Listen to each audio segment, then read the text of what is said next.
اما اکثر بچنه چینه بگمان چین ولاتکی گرینگه ولاتکی مزنه هلوستا ویدوی شریده هر کس لهویه کا و چین رایا گشتی چوا بحث که و هلوستا سیاسی یا نو یا چینه چیه مهدی یکسر امی بین جمته و گهدار بکن کاته چجمره ببیجید و درباره ده.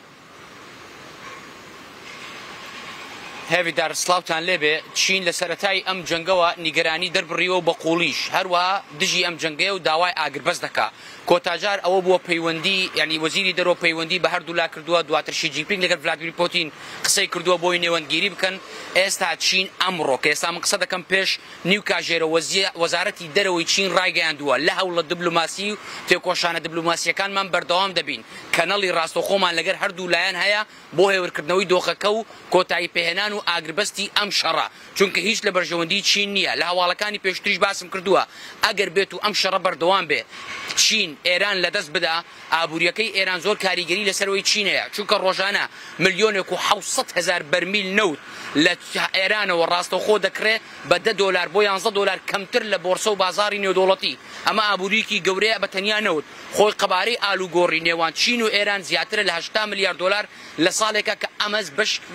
پشکی شێری ئەم ئالوگۆڕی بازرگانی بە یوەنی چینی دەکرێت ئەمەش کاریگەریەکی ڕاستەوخۆی دەبێت بۆیە چین نیگەرانە لەلایەکی دیکەشەوە ئەوان هاوبەش و هاوپەیمانی استراتیژی درێژخایانی کەلتوری و فەرهەنگی و ئابووری و سیاسی و جیۆپۆلیتیکین لەگەڵ چین بۆ ئێستا لەگەڵ رووسیا چین هاتۆتە سەرخەت بۆی بە جۆرێک لە جۆرەکان بەهانای ئێرانەوە بچن چونکە ئەم دۆخە هیچ لە بەرژەوەندی ئابووری چین سیاسەتی چین سیاسەتی دەری چینیان پێ دەڵێن فۆرم پۆلیسی چین نییە بۆیە حکومەتی چین وەزارەتی دەرەوە شی جینپینگ هەمووی هاتوونەتە سەرخەت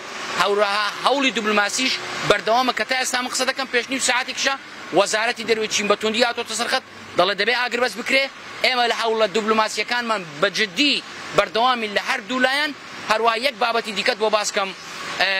هێویدار کە چین لێدوانی نەبووە ئەمە جێی پرسیارە بەپێی ڕادارەکانی نێودوڵەتی سێ فڕۆکەی بۆینگی 747 فرایتر کەوەی کارگۆ ئەوەی گەورە لە ئاسمانی ناوەڕاستی ئاسیۆ چوون بۆ ئێران و جیپێسەکانیان نەماوە خەڵک و میدیای جیهانی دەڵێ ئەمە چەک و تەقەمەنی بردووە هەندێک دەڵێن نەخێر ئەمە بە هاوکاری چینیەکان چۆچکە زیاتر لە 100,000 چینی لە ئێران دەژین کە هەندێکیان گەڕاونەوە لە ڕێگەی تورکمانستان لە ڕێگەی بەندەرەکانی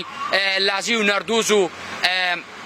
چەند بەندەرێکی دیکە لە باکووری ڕۆژهەڵاتی ئێران بۆیە چین تا ئێستا هیچ لێدوانێکی بۆ ئەمە نەبووە ئەوانە کارگۆ بوونە چەک و تەقەمەنی بوونە هاوکاری سەربازی بوونە دیار نییە بەڵام ئەمانە هاوپەیمانێکی 25 ساڵیان هەیە هێویدار یعنی چین و ئەمریکا هاوپەیمانێکی 25 ساڵیان هەیە لە بواری وزە ژێرخان هەروە ئالوگۆڕی سەربازی.